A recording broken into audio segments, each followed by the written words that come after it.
আমার প্রিয় বন্ধুরা, আজকে তোমরা জানো পৃথিবীর মধ্যে সবচেয়ে আশ্চর্যজনক ঘটনা, মানুষ হয়ে পৃথিবীতে জন্মালে কত রকম প্রবলেম, কত রকম বিপদ, কত রকম আপদ, কত রকম ঝঞ্ঝাট সামলাতে হয়, তবে একজন মানুষ প্রকৃত মানুষ হিসেবে পরিচিত পায়। শুনবে? জানো তোমরা? ভালো করে জেনে নাও। প্রথম একটা শিশু জন্মালো।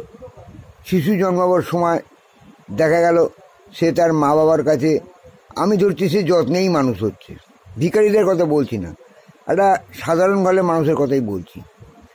জন্মাবার পর আস্তে আস্তে সে বড় হলো, ক্লাস 1-এ ভর্তি হলো, পড়াশোনায় মোটামুটিভাবে পড়াশোনা করে 1, 2, 3, 4, 5, 6, 7, 8, 9, 10 পাস করলো, কোনো মতে 10 পাস করলো।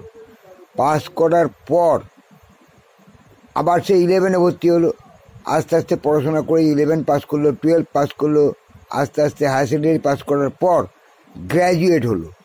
ছেলেটা তখন প্রাপ্তবয়স্ক। এইবার তার প্রবলেম শুরু হলো। ক্লাস 5 থেকে 10 পর্যন্ত যখন পড়েছে, তখন বাচ্চাদের সঙ্গে মিশত, তারা খেলাধুলা করে বিভিন্ন আনন্দ হাসি করে দিন কাটাতো। হায়ার সেকেন্ডারি পাস করার পর ভালো মন্দ সকল বন্ধুর সঙ্গে মিশত, মিশে মিশে ভালোটাও ঢুকলো তার মনে, খারাপটাও ঢুকলো তার মনে। তার ফলে কী হলো, সে এখন চিন্তায় পড়লো যে ভালোটা ভালো না খারাপটা ভালো। এই চিন্তায় দেখা গেল খারাপটায় বেশি আনন্দ, বেশি উত্তেজনা, বেশি ঘ্যাম। এই ঘ্যাম বজায় রাখতেই ওরা খারাপটাই নিতে শুরু করলো। আস্তে আস্তে দেখবে এই মধ্যবিত্ত ঘরের ছেলেরাই খারাপ পথে চলে যায়, আর নানান রকম খারাপ কাজে লিপ্ত হয়ে গিয়ে তার নিজের চরিত্র, নিজের গুণাগুণ সব কিছু নষ্ট করে ফেলে অমানুষে পরিণত হয়। মানুষ হয়ে জন্মালেই তো মানুষ হলো না, তার মানুষ হবার যে গুণগুলো, যে কোয়ালিটিটা, সেটা তো থাকতে হবে। সেগুলি সে নষ্ট করে ফেললো খারাপ পজিশানে গিয়ে, খারাপ লোকেদের সঙ্গে মিশে। এইবার হচ্ছে উচ্চবিত্তদের সঙ্গে যারা মানুষ হচ্ছে, তারা বাবার পয়সা আছে, বাবার পয়সা থাকতে আস্তে আস্তে আস্তে আস্তে তারা ভালো পজিশানে গিয়ে তারাও মিশলো খারাপদের সঙ্গে, ভালোদের সঙ্গে, কিন্তু ট্যাকেল করার ক্ষমতা তার বাপ মার অনেক বেশি, তার বাবা মার পয়সা আছে, তাই তারা কেটে বেরিয়ে গিয়ে ভালো ভালো জায়গায় পৌঁছে গেল।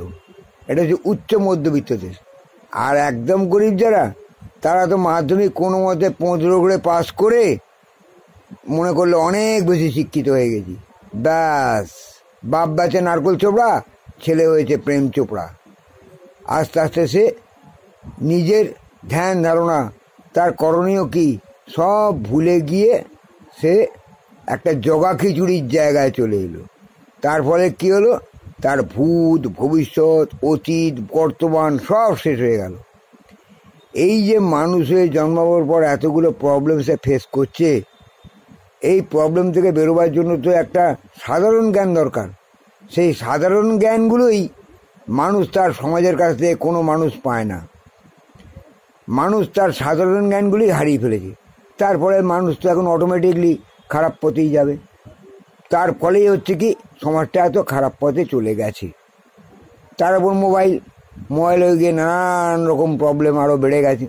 এবার বোঝো আমি কি বলতে চাইছি, তোমরা ভালোভাবে বুঝে ব্যাপারটা বোঝার চেষ্টা করে তোমরা ধারণা করো যে একটা মানুষ হয়ে জন্মাবার পর একটা মানুষের কত রকম সমস্যা আসতে পারে, এবং সমস্যাগুলো কাটিয়ে কত কষ্ট করে, কত প্রবলেম সলভ করে তবে তাকে মানুষ হতে হয়। এটাই হচ্ছে আমার সাম্যক ধারণা। তোমাদের কি ধারণা? মানুষ কি হতে পেরেছ? আমার তো মনে হয় না। মানুষ হলে অনেক কিছু তোমাদের থাকতো গুণ। তোমরা জীবনে শুধু বিয়োগ আর ভাগটাই শিখেছ, যোগ আর গুণটা কেউ শেখোনি। যোগ আর গুণটা যদি তোমরা শিখতে, তাহলে প্রত্যেকে সত্যিকারের মানুষ হতে, প্রত্যেকের কোয়ালিটি থাকতো, তোমরা প্রত্যেকে সমাজে প্রতিষ্ঠিত হতে পারতে। আসি বন্ধু, আবার দেখা হবে। আমার প্রোফাইলের নাম, ইউটিউব প্রোফাইলের নাম শ্রী বিশ্বজিৎ ব্যানার্জি। ইউটিউব প্রোফাইলে যাও, যতগুলো ভিডিও আছে তার মধ্যে 10টা নিজের ফেসবুকে শেয়ার চ্যাটে শেয়ার করে নিলেই তোমার ইনকাম স্টার্ট হয়ে যাবে, গ্যারান্টেড ইনকাম, সারা জীবন ধরে ইনকাম পাবে। যাও, যা বুঝি তাই করো, অন্তত এটা তো করো, কিছু না করতে পারো, দেখবে তোমার ভালোই হবে। আমি কারো খারাপ চাই না, ভালোটাই চাই। যাও, এটা অন্তত করো।